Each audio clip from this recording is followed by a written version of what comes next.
ගුරුගෙදර පාඩම් කියල දෙන රේඩියෝ සාත්තරේ.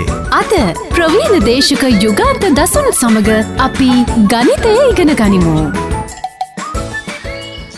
ආයිබෝන් ආදරණීය දුවේ පුතේ, ඔගොල්ලෝ අදත් එකතු වෙලා ඉන්නේ සිත FM ගුරුගෙදර ගණිත වැඩසටහනත් එක්ක. ඉතින් දූල පුතාලා දන්නවා අපි අඛණ්ඩව සති කීපයක් ඔයාලගේ සාමාන්‍ය පෙළ විභාගයට මේ පාර පෙනී ඉන්න දූල පුතාලා වෙනුවෙන් අපිට හැකි මට්ටමේ උපරිම මේ ශ්‍රව්‍ය මාධ්‍යයක් ඔස්සේ අපි ගණිතයේ විෂයේ පාඩම් කීපයක් සාකච්ඡා කරගෙන ආවා. ඉතින් දුවේ පුතේ අද අපි සාකච්ඡා කරන්න ලෑස්ති වෙන්නේ ඔයාලගේ ගණිත ප්‍රශ්න පත්‍රයේන වැදගත් ගැටලුවක්. ඔයාලා දන්නවා ඔයාලගේ ප්‍රශ්න පත්‍රයේ එක පත්‍රය සහ දෙක පත්‍රය කියලා ප්‍රශ්න පත්‍ර දෙකක් එනවා. ඒකෙන් පළවෙනි පත්‍රයේ B කොටසේ ගොඩක් වෙලාවට පළවෙනි ගාන අහන්නේ භාග සම්බන්ධ ගැටලු. ගොඩක් දූල පුතාලාට භාග සුළු කිරීම වල ප්‍රශ්නයක් නැහැ. ඒ කියන්නේ භාග එකතු කිරීම, අඩු කිරීම, ගුණ කිරීම, බෙදීම පිළිබඳ ගැටලුවක් නැහැ. ප්‍රශ්නේ තියෙන්නේ මේ වගන්ති ගැටලු විසඳන එක. ඒ කියන්නේ දූල පුතාලා දන්නවා හැම අවුරුද්දකම මේ මෙතෙක් වෙනකන් ආපු හැම අවුරුද්දකම භාග වගන්ති ගැටලුවක් හැම පේපර් එකකම තිබ්බා. භාග වගන්ති ගැටලුවක් දිගටම ආවා. ඒකට මේ භාග වගන්ති ගැටලු විසඳන්නේ කොහොමද? මෙතනදී ගොඩක් දරුවෝ වරද්දන තැන් තියෙනවා පුතේ. ඒ කියන්නේ මේ වගන්ති මේ කියන මේ කතාව තේරුම් අරගෙන කොහොමද අපි ගැටලුවේ සම්පූර්ණ ලකුණු ටික අපිට ලබා ගන්නෙ. ඉතින් අපි අද මෙන්න මේ භාග වගන්ති ගැටලු විසඳන ආකාරය ගැන සාකච්ඡා කරමු. ඉතින් මේකෙදි පුතේ මේ ලොකු ගැටලු විසඳන්න අවශ්‍ය වෙන මූලික සංකල්ප කීපයක් මම ඔයගලන්ට මුලින්ම පැහැදිලි කරන්නම්. මේ භාග වගන්ති ගැටලු වල ගොඩක් වෙලාවට අහලා තියෙන ප්‍රශ්න. ඉතින් අපි විභාග ගැටලු කීපයක් සාකච්ඡා කරනවා. ඊට කලින් අපි මුලින්ම මේ භාග ගැටලු වල එන මූලික සංකල්ප කීපයක් සාකච්ඡා කරමු. හරි. දැන් මෙන්න මෙහෙම හිතන්නකෝ, මාගාව යම්කිසි මුදලක් තියෙනවා. ඒ මුදලෙන් 4න් 3ක් මම දෙනවා මගේ මිතුරෙක් වෙච්ච කමල්ට. මාගාව තිබ්බ මුදලෙන් 4න් 3ක් මම දෙනවා මගේ මිතුරෙක් වෙච්ච කමල්ට. පුතේ මම කමල්ට දෙන මුදල හරියටම රුපියල් 75යි. කමල්ට දෙන මුදල මම රුපියල් 75යි. ඔයාගෙන් අහනවා මාගාව තිබ්බ මුළු මුදල කීයද කියලා. මාගාව තිබ්බ මුළු මුදල කීයද කියලා අහනවා. දැන් මම කමල්ට දුන්නේ මාගාව තිබ්බ මුදලෙන් 4න් 3ක්. මාගාව තිබ්බ සම්පූර්ණ මුදලෙන් 4න් 3ක් තමයි කමල්ට දුන්නේ. එතකොට කමල්ට දීලා තියෙන මුදල රුපියල් 75යි. ඒ කියන්නේ කමල්ට දුන්නේ මම 4න් 3ක්. ඒ දීලා තියෙන මුදල රුපියල් 75යි. ඔයාගෙන් අහන්නේ මාගාව තිබ්බ සම්පූර්ණ මුදල කීයද කියලා. එතකොට දුවේ පුතේ තේරුම් ගන්න මේ 4න් 3ක මුදල නේද රුපියල් 75 කියන්නේ. කමල්ට දුන්නේ මං 4න් 3ක්. ඒක තමයි මේ 75 කියන්නේ. එතකොට 4න් 3ක් තමයි 75 කියලා කියන්නේ. එහෙනම් 4න් 3ක් සමාන වෙනවා රුපියල් 75කට. 4න් 3ක් සමාන වෙනවා රුපියල් 75කට. එහෙනම් ඔයාගෙන් අහන්නේ 4න් 4ම. මුළු මුදල කියලා කියන්නේ 4න් 4ම. 4න් 3ක් 75යි නම් පුතේ 4න් 1ක් කියන්නේ කීයක්ද? 4න් 3ක් සමාන 75 නම් 4න් 1ක් කියන්නේ 75 3ෙන් බෙදුවාම එනවා රුපියල් 25ක්. එහෙනම් 4න් 1ක් කියන්නේ පුතේ රුපියල් 25ක්. 4න් 3ක් කියන්නේ 75ක් නම් 4න් 1ක් කියන්නේ රුපියල් 25ක්. ඔයාගෙන් අහන්නේ පුතේ 4න් 4ම. 4න් 1ක් කියන්නේ රුපියල් 25 නම් 4න් 4ම හොයන්න පුතේ මොකද කරන්න ඕනේ අපි? අර මුදල 4න් වැඩි කරන්න ඕනේ. 4න් 1ක් කියන්නේ රුපියල් 25ක් නම් 4න් 4ම හොයන්න 25 4න් වැඩි කරනවා. රුපියල් 100යි. රුපියල් 100යි. මම නැවත කියන්නම්. මාගාව තිබ්බ මුදලෙන් 4න් 3ක් මම දෙනවා කමල්ට. ඒ දීලා තියෙන මුදල රුපියල් 75ක් නම් මාගාව තිබ්බ මුළු මුදල නේ අහන්නේ පුතේ. 4න් 3ක් සමාන වෙනව නම් 75කට 4න් 1ක් කියන්නේ රුපියල් 25ක්. 75 3ට බෙදුවාම 25යි. 4න් 1ක් කියන්නේ 25ක් නම් 4න් 4ම හොයන්න අපි 25 4න් ගුණ කරනවා. රුපියල් 100ක් එනවා. එහෙනම් මාගාව තිබිලා තියෙන මුළු මුදල පුතේ රුපියල් 100යි. පුතේ මම යෝජනා කරනවා මේකට නිකම් ඔයගොල්ලෝ සමන් දෙනවට වඩා සාර්ථක වෙයි. ඔයාලා ගාව මේව සටහන් කරගන්න පෑනක් සහ පොතක් ළඟ තියාගන්න. ඒකට මම මේ කියන කරුණු ලියාගන්න, ඒ ලියාගෙන ඒ අදාළ සුළු කිරීම කරගන්න. එතකොටයි ඔයාට මේක හොඳටම තේරුම් යන්නේ. මොකද මේ ගණිතයේ එන ගොඩාක් තැන්වලදී සුළු කිරීම වෙනවා. ඒ සුළු කිරීම ඔයා තනියම උත්සාහ කරන්න ඕනේ. මතක තියාගන්න ඔයාලගෙන ප්‍රශ්න පත්‍රයේට ඔයාට නොබියව සහ සාර්ථකව මුහුණ දෙන්න පුළුවන්. ඔයා ප්‍රශ්න කරලා තියෙන තරමට, ඔයා ඒ ගණිතයේ විෂයේ ඔයා යෙදිලා තියෙන තරමට ඔයාගේ ස්පීඩ් එක නැත්තම් වේගය වැඩි කරගන්න පුළුවන්. මොකද පුතේ විභාගයකදී අපි වැඩිපුරම සටන් කරන්නේ කාලයත් එක්ක. කාලය සහ දැනුම එක්ක. ඉතින් මේකෙදි කාලය කියන්නේ අතිශය වැදගත් දෙයක්. ඉතින් සමහර දරුවෝ ප්‍රශ්නයක් කියවන්න ගන්නවා විනාඩි 10ක් 15ක්. අවසානයේ එක ප්‍රශ්නයකට පැය භාගයක් විතර අරගෙන ඉවරයි.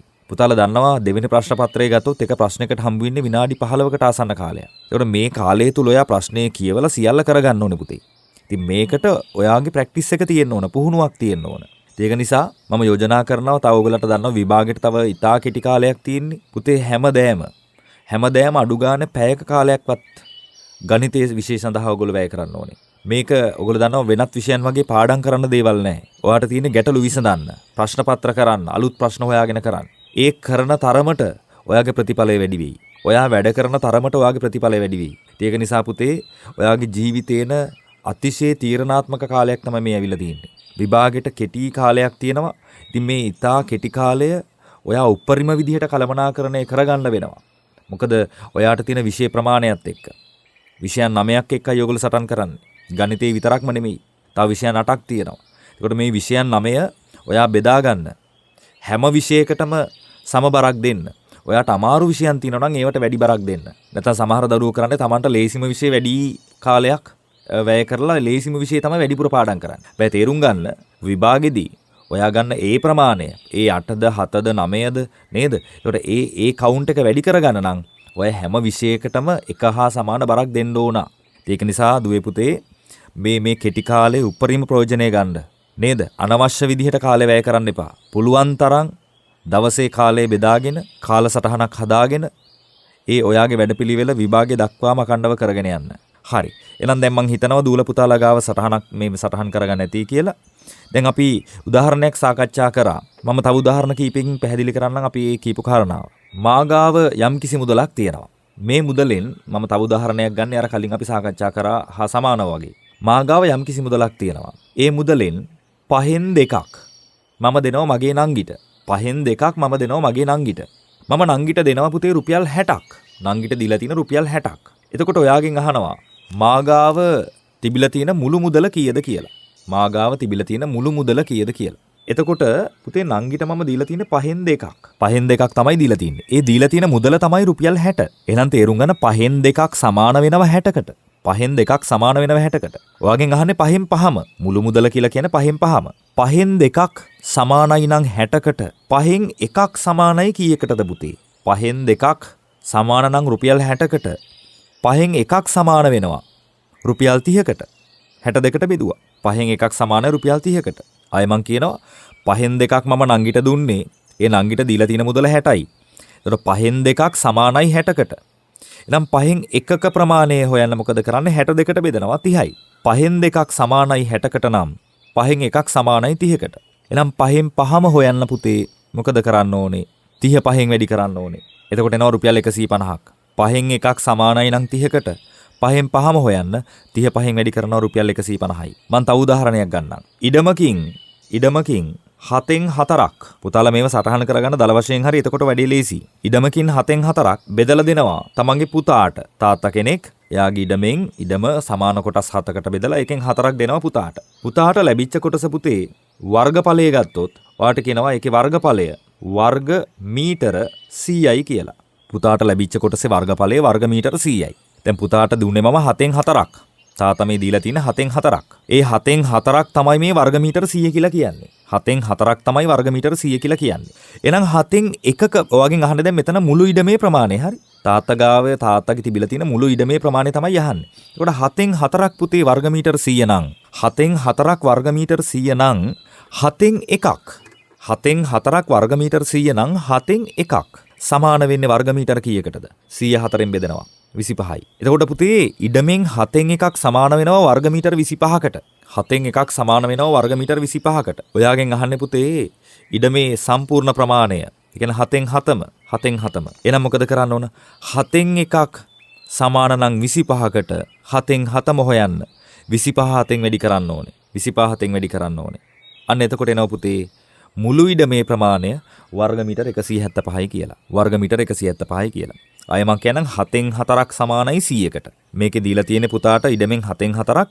ඒ 7න් 4ක ප්‍රමාණය සමානයි වර්ග මීටර 100කට. එහෙනම් 7න් 1ක ප්‍රමාණය සමාන වෙනවා වර්ග මීටර 25කට. 104න් බෙදුවා. එතකොට 7න් 7ම හොයන්න අපි අවසානයේ අර 25 7න් ගුණ කරනවා. එනවා වර්ග මීටර 175ක්. හරි. දැන් ඔය වගේ යම්කිසි භාගයකට අදාළ ප්‍රමාණය දුන්නට පස්සේ මුළු ප්‍රමාණය හොයාගන්න පුළුවන් වෙන්න ඕන. කියන්නේ භාගයකට අදාළ ප්‍රමාණය දුන්නාට පස්සේ පුතාලට පුළුවන් වෙන්න ඕන ඒකට අදාළ මුළු ප්‍රමාණය දැන් අපි ඔය සාකච්ඡා කර ගැටළු වල වගේ විසඳන්න. හරි පුතේ. එහෙනම් අපි මේ භාග සම්බන්ධව තව සංකල්ප කීපයක් අපි ඉස්සරහට සාකච්ඡා කරමු. මෙන්න මේ කෙටි විරාමයෙන් පස්සේ. ගුරුගෙදර පාඩම් කියලා දෙන රේඩියෝ සාත්තරේ. අද ප්‍රවීණ දේශක යුගාන්ත දසුන් සමග අපි ගණිතය ඉගෙන ගනිමු. ඔව් දුවේ පුතේ නැවතත් ඔයගොල්ලෝ එකතු වෙන්නේ සිත FM ගුරුගෙදර ගණිත පාඩමත් එක්ක.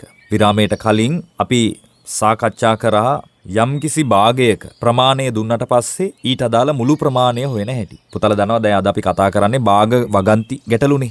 ඒකේ මූලික සංකල්ප කීපයක් තමයි මුලින්ම මම ඕගලන්ට සාකච්ඡා කරන්න සූදානම් වෙන්නේ. ඊට පස්සේ අපි බලමු විභාග ගැටලු වල අහලා තියෙන ප්‍රශ්න මොනවද කියලා. දැන් ඔන්න ඊළඟට තව වැදගත් දෙයක් මම ඕගලන්ට කියලා දෙන්න යන්නේ. ඔය භාග වගන්ති ගැටලු වල පුතාලා දැකලා ඇති ඉතිරියෙන් කියන කතන්දරයේ ගොඩාක් විභාග ගැටලු වල දීලා තියෙනවා. ඉතිරියෙන් අල් නයනක් අන්තිමට තියෙනවා. ඉතිරියෙන් දැන් මෙහෙම හිතන්නකෝ තාත්තා කෙනෙක් ගාව ඉඩමක් තියෙනවා. ඒකෙන් භාගයක් බෙදලා දෙනවා කාටද? යාගේ බිරිඳට.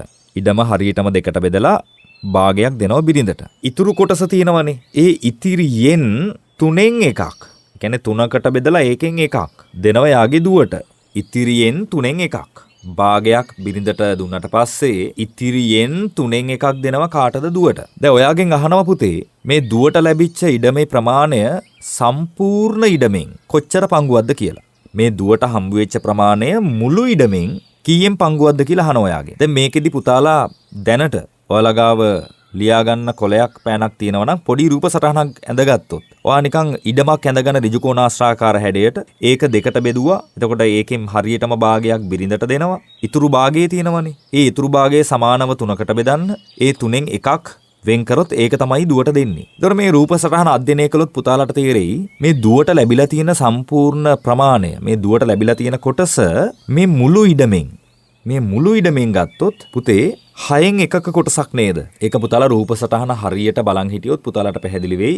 ඔව් දුවට මෙයා දීලා තියෙන මේ තාත්තා දීලා තින්නේ සම්පූර්ණ ඉඩමෙන් 6න් එකක් තමයි. දැන් මේක අපි මේ රූප සටහනක් අඳින්න නැතුව හොයාගන්නේ කොහොමද? අන්න ඒක වැදගත් පුතේ. දැන් බිරිඳට 2න් එකක් දුන්නට පස්සේ භාගයක් දුන්නට පස්සේ ඉතිරිය පුතේ ඉතුරු වෙන්නේ තව භාගයක්නේ හරියටම. ඉතිරිය සමාන වෙනවා තව භාගයකට. ඉතිරිය භාගයයි. එතකොට ඒ ඉතුරු වෙච්ච භාගයෙන් 3න් එකක්නේ දුවට දෙන්නේ. ඉතුරු වෙච්ච භාගයෙන් 3න් එකක් තමයි දුවට දෙන්නේ. එහෙනම් මෙන්න දුවට දෙන ප්‍රමාණය හොයන හැටි පුතේ. ඉතිරිය භාගයයි. එතකොට භාගයෙන් 3න් එකක් අල් නයන්නක් මැද්දට එනවා. භාගයෙන් 3න් එකක්. එතකොට භාගය අල් නයන්න 3න් එක. පුතාලා දන්නවා ගණිත කර්මවල මේ අල් නයන්න කියන එක ගැටලුව වල එනවා. එතකොට මේ අල් නයන්න කියන්නේ ಗುಣ කිරීමම තමයි. එතකොට භාගයෙන් 3න් එකක් පුතේ. එතකොට අල් නයන්නක් ආවා. භාගය ಗುಣ කිරීම 3න් එක. අන්න බලන්න පුතේ එනව නේද? පුතාලා දන්නවා භාග දෙකක් ගුණ කරනකොට හරය වෙනමයි ලවය වෙනමයි ගුණ කරන්නේ. 2න් එක ගුණ කිරීම 3න් එක නම් ලවය ගුණ කරොත් එකවරක් 1 1යි යට දෙවරක් 3 6යි 6න් 1යි. අන්න අපි අර මුලදී රූප සටහනක් ඇඳලා ගත්ත පිළිතුරම අපිට මෙන්න මේ විදිහට සුළු කරලා ගන්න පුළුවන්. මම ওই විදිහට තව උදාහරණයක් පැහැදිලි කරන්නම් පුතේ. අපි හිතමු යම්කිසි මුදලක් තියෙනවා. ඒකෙන් 5න් 2ක් මාගාව යම්කිසි මුදලක් තියෙනවා. ඒකෙන් 5න් 2ක් මම දෙනවා මගේ මල්ලිට.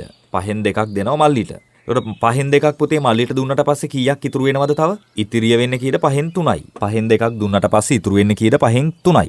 ඔය ඉතුරු වෙලා තියෙන කොටසින් අන්න අල් නයන්නක් එනවා. ඉතිරියෙන් 3න් එකක් දෙනවා නංගිට. දැන් ඉතිරිය කීයද පුතේ? 5න් 3යි. ඒකෙන් 3න් එකක්. ඒ කියන්නේ 5න් 3න් එකක්. අන්න 5න් 3 අල් නයන්නක් එනවා 3න් එක. 5න් 3න් එකක්. අල් නයන්න කියන්නේ පුතේ ಗುಣ කිරීම හා සමානයි නම් 5න් 3 ಗುಣ කිරීම 3න් එක නේද? ඉතින් පුතාලා දන්නවා භාග ಗುಣ කරනකොට හරහට මේවා කැපෙනවා නම් අපිට පුළුවන් ඒ කැපෙන සාධක කපලා දාන්න. ඒතර මේකෙදි පුතාලා දැන් ලියා ගන්න 5න් 3 ಗುಣ කිරීම 3න් එක නම් 3ට 3 මොකද වෙන්නේ? කපලා දාන්න පුළුවන්. අවසානයේනේ 5න් 1. ඒ කියන්නේ නංගිට හම්බ වෙලා තියෙන කොටස පුතේ සම්පූර්ණ මුදලින් ගත්තොත් 5න් 1ක්. මම තව උදාහරණයක් ගන්නම්. එක්තරා ගමනකින් 4න් එකක් යනවා බසයෙන්. 4න් එකක් යනවා මොකෙන්ද? බසයෙන්. ඒකට 4න් එකක් බස් එකෙන් යනවා නම් පුතේ ඉතුරු වෙන දුර ප්‍රමාණය කොච්චරද? 4න් 3යි. 4න් එකක් බස් එකෙන් ගියාට පස්සේ ඉතුරු වෙන දුර ප්‍රමාණය කියලා 4න් 3යි. මේ ඉතුරු වෙන දුර ප්‍රමාණයෙන් කියන්නේ ඉතිරියෙන් අපි ගමු 3න් 2ක්. ඉතිරියෙන් 3න් 2ක්.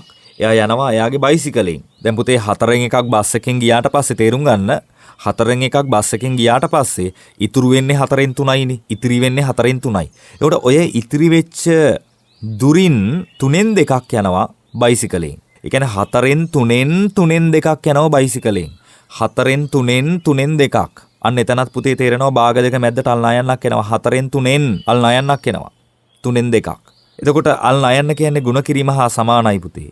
කියන්නේ 4න් 3 ಗುಣ කිරීම 3න් 2. පුතාට පුළුවන් හරහට කැපෙන කොටස් කපලා දාන්න. එම සුළු කරාට පස්සේ දෙකෙන් එකක් එනවා. මෙතනදී පුතාලා සුළු කිරීම දන්නවා කියන එක ප්‍රශ්නයක් නෙමෙයි. ඒ කියන්නේ ඔයාලා භාගවල එකතු කිරීම, අඩු කිරීම, ಗುಣ කිරීම, බෙදීම මේව දන්නවා. මේකම දේ වගන්ති ගැටලු වල කියන දේවල් සමහර වෙලාවට දරුවන්ට තේරුම් ගන්න අපහසුයි. ඒ ගොඩක් ගැටලු වල අහන දේවල් තමයි මම මේ පැහැදිලි කරන්නේ පුතාලාට. ඉතිරියෙන් කියන දේ ගොඩක් වෙලාවට ගැටලු වල අහනවා. පැහැදිලිද පුතේ? හරි. මෙතනින් ඉස්සරහට පුතේ අපි මේ භාගවල විභාගවල ඇවිල්ලා තියෙන ප්‍රශ්න කීපයක් සාකච්ඡා කරමු. දැන් මේ දේවල් අපි දැනට සාකච්ඡා කරපු දේවල් පුතාලා ඔළුවේ තියාගන්න. එතකොට වඩා ලේසි වෙයි අපිට මේ ගැටලු වල එන ප්‍රශ්න වලට උත්තර ලියන්න. හරි. පුතේ එහෙනම් අපි විභාග ගැටලු සාකච්ඡා කරන්න ගමු. කෙටි විරාමයකින් අනතුරුව.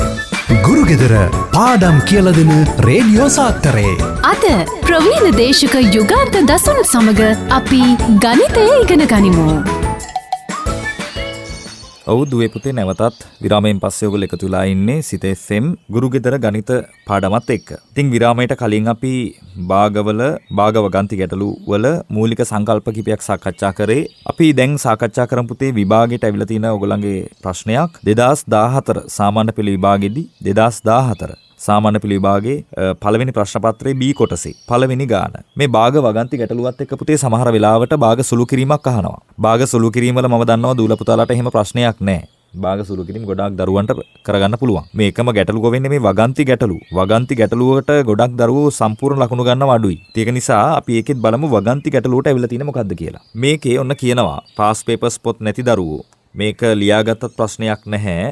එහෙම තියෙනවා නම් ඔයාට පුළුවන් ප්‍රශ්න පත්‍රය බලාගෙන මේ ගැටලු විසඳන්න. ඒකේ කියනවා පුතේ තිලිනි ලොතරැයකින් දිනු මුදලින් 10න් 3ක් තමා උගත් පාසලේ පුස්තකාලයටත් ඉතිරි මුදලින් 7න් 4ක් තම ප්‍රදේශයේ වැඩිහිටි නිවාසයටත් පරිත්‍යාග කරනවා. දැන් තිලිනිට ලොතරැයක් දිනලා තියෙනවා. ඉතින් ඒ මුදලෙන් 10න් 3ක් එයා ඉගෙනගත්තු ඉස්කෝලේ පුස්තකාලයට දෙනවා. 10න් 3ක්. එහෙම දුන්නට පස්සේ ඉතිරි වෙනවනේ මුදලක්. ඒ ඉතිරි වෙන මුදලෙන් 7න් 4ක් එයා ඉන්න ප්‍රදේශයේ වැඩිහිටි නිවාසයකට පරිත්‍යාග කරනවා. දැන් පුතාට පේනවා මෙයාට මේ හම්බෙච්ච මුදල බෙදලා තියෙනවා.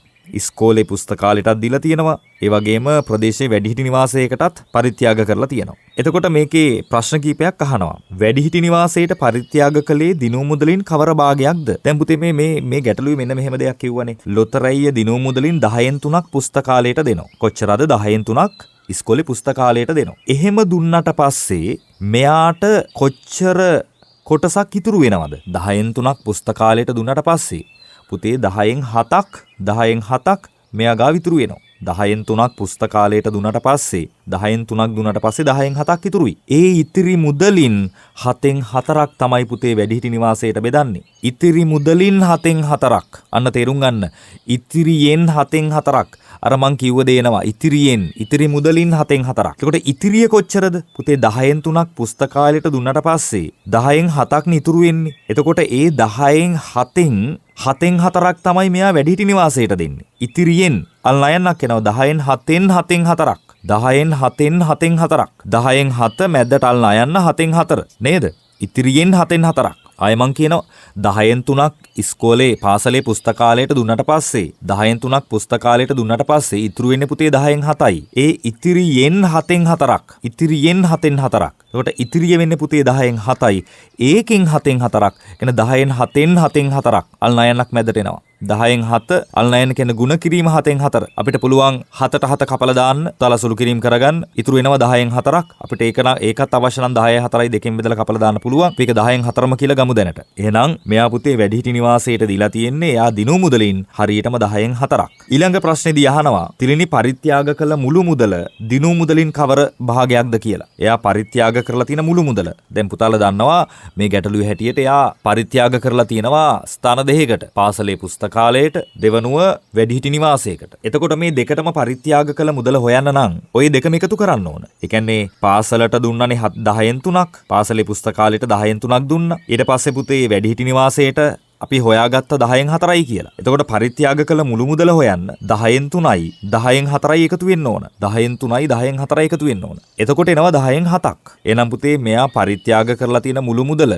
10න් 7යි. 10න් 7යි. ඊට පස්සේ ප්‍රශ්නය අහනවා පරිත්‍යාග කළ මුළු මුදල ඉතිරි වූ මුදලට වඩා රුපියල් 80000ක් වැඩි නම් ලොතරැයියෙන් තිලිනි දිනු මුදල කොපමණද? දැන් පුතාලා තේරුම් ගන්න මෙයාට මේ හම්බ වෙච්ච මේ දිනුමෙන් 10න් 7ක් පරිත්‍යාග කරා. 10න් 7ක්ම පරිත්‍යාග කරා. සාමාන්‍යයෙන් සිදු නොවන දෙයක් නේද? සාමාන්‍යයෙන් මුදලක් හම්බුනාට පස්සේ ගොඩක් වෙලාවට ගන්න තමන්ගේ වැඩ කටයුතු කරගන්න එකනේ. දැන් මෙතනදී මෙයා කරලා තියෙන තනිකරම පරිත්‍යාග කරන එක. හරි පරිත්‍යාගශීලී ළමයි. 10න් 7ක්ම පරිත්‍යාග කරලා එතකොට 10න් 7ක් පුතේ පරිත්‍යාග කරාට පස්සේ ඇත්තටම තිලිනිට ඉතුරු වෙන්නේ 10න් 3යිනේ. 10න් 7ක් පරිත්‍යාග කළාට පස්සේ තිලිනිට ඉතුරු වෙන්නේ 10න් 3යි. 10න් 7ක් පරිත්‍යාග කරනවා. ඉතුරු වෙන්නේ 10න් 3යි. එතකොට වැඩි කොටසක් පුතේ පරිත්‍යාග කරලාද? ඔව්. 10න් 7ක් පරිත්‍යාග කරලා. ඉතුරු වෙන්නේ 10න් 3යි. වැඩි කොටසක් පුතාලට පේනවා 10න් 7 කියන කොටස වැඩි. පරිත්‍යාග කරපු මුදල වැඩි. එතකොට එයා ගාව ඉතුරු වෙන්නේ 10න් 3යි. කුඩා කොටසක් තමයි ඉතුරු වෙන්නේ. දැන් ඔයාට කියනවා පුතේ පරිත්‍යාග කළ මුළු මුදල ඉතිරි මුදලට වඩා 80000ක් වැඩි.